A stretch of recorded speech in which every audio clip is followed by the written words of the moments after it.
Hello বন্ধুরা, আমি আমার ছাদ বাগানের জন্য কিছু নতুন অতিথিদের নিয়ে এসেছি। আর এই নতুন অতিথি হচ্ছে কিছু গাছের চারা। তো এখানে আপনারা দেখতে পাচ্ছেন আমার বেশ কয়েকটি গাছের চারা রয়েছে।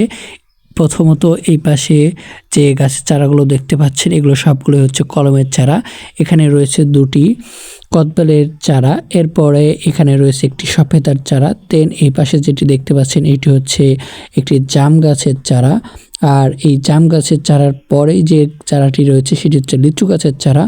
দেন এই পাশে রয়েছে একটি সিডলেস বারোমাসি লেবুর চারা। তো আমি আজকে আমার এই গাছের চারাগুলোকে রোপণ করব। আর এই গাছের চারাগুলোকে রোপণ করার জন্য চলে গেলাম আমি আমার বাসার নিচে। আর বাসার নিচে থেকে আমি মাটি সংগ্রহ করলাম। তো আমি এক হাত দিয়ে মাটি সংগ্রহ করতেছিলাম আর আরেক হাত দিয়ে মোবাইল ফোন ধরে রাখছিলাম, যার ফলে এই ভিডিওটি অনেক শেখি হচ্ছিল, নড়াচড়া ভাব ছিল। তো যাই হোক, এখান থেকে আমি বেশ কিছু মাটি তুলে নিলাম একটি বালতিতে করে। দেন এই বালতি ভরে যাওয়ার পরে আমি চলে গেলাম আমার বাসার ছাদে।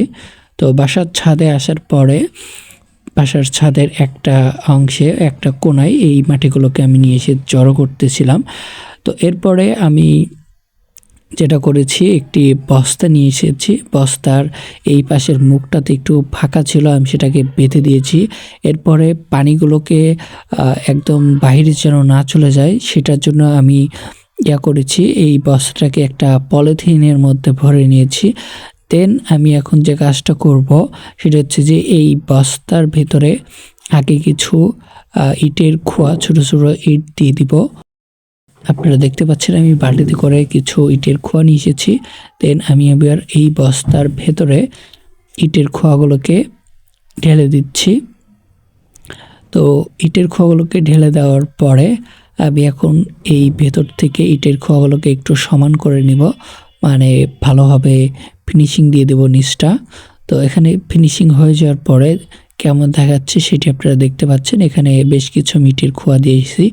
এখন আমি এই ইটের খোয়াগুলোর উপরে মাটি দেব, যেই মাটিগুলো একটু আগে আমি নিচ থেকে সংগ্রহ করেছিলাম। এই যেখানে সেই মাটিগুলোকে আমি যেখান থেকে জড়ো করেছিলাম এখান থেকে নিয়ে বালতিতে করে নিয়ে আমি এখন এই যে ব্যাগটি আমি রেডি করলাম, বস্তাটি রেডি করলাম, এর ভেতরে দিয়ে দেব। তো এর ভিতরে দেওয়ার সময় আমার মাটিগুলো সাইডে পড়ে যাচ্ছিল। তো আমি আসলে একটু ভুল করেছিলাম, আমার উচিত ছিল এই বস্তাটির মুখ একটু ভালোভাবে ভাঁজ করে নেওয়া, তাহলে আর মাটিগুলো ওই পাশ দিয়ে পড়ে যেত না, ভিতরেই থাকতো। তো এরপরে আমি এখন মাটিতে একটু নিচের দিকে গর্ত করে দেন গাছের চারাটি নিয়ে আসলাম। গাছের চারার যে পলিথিনটা রয়েছে সেটি একটি কেঁচির সাহায্যে কেটে নিয়ে ভালোভাবে এর মাটিটাকে পরিষ্কার করে নিলাম যাতে কোনো পলিথিন না থাকে। এরপরে আমি এই চারার গাছটিকে যে গর্ত করেছিলাম সেই গর্তের ভিতরে রেখে দিলাম। তারপরে আমি আরও কিছু মাটি নিয়ে এসে এর সাইডে দিয়ে দিলাম, উপর দিয়ে দিলাম। আর এরপরে এভাবে মাটি দিয়ে ঢেকে দিচ্ছি আমার এই গাছের গোড়ার অংশটি। তো মাটি দিয়ে ভালোভাবে ঢেকে দেওয়ার পরে আমি আরও বেশ কিছু মাটি দিলাম। মাটি দেওয়ার কাজ শেষ হয়ে গেল। এরপরে আমি এখন এই গাছটিকে নিয়ে আমি আমার কাঙ্ক্ষিত জায়গায় রেখে দিলাম। তারপরে আমি আরও একটি বস্তা নিয়ে আসলাম এবং সেই বস্তাটিকেও একটি বড় পলিথিন ব্যাগের ভেতরে ভরে দিলাম। আর তারপরে আমি এই বস্তাটির মুখটা একটু ভালোভাবে ভাঁজ করে নিলাম। ভাঁজ করার পরে এখন আমি সেই আগের মতোই নিচের অংশে আমি কিছুটা ইটের খোয়া দিয়ে দিব। তো আমি বাটিতে করে ইটের খোয়া নিয়ে এসে এই বস্তাটির ভেতরে ইটের খোয়া ঢেলে দিলাম।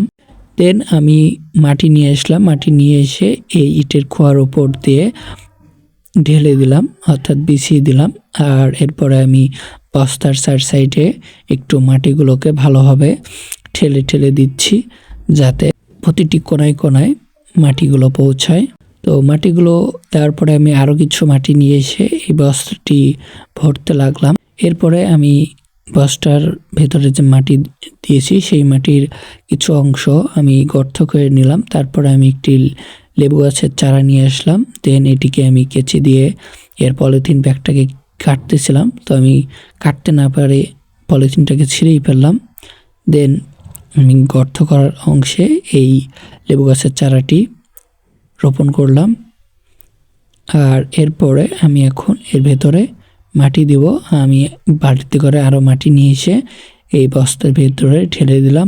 দেন আমি কিছু ছাইযুক্ত মাটিও নিয়ে এসে এখানে দিলাম। তারপরে 4 সাইডে আমি একটু হাত দিয়ে ভালোভাবে মাটিগুলোকে ঠেলে দিচ্ছি।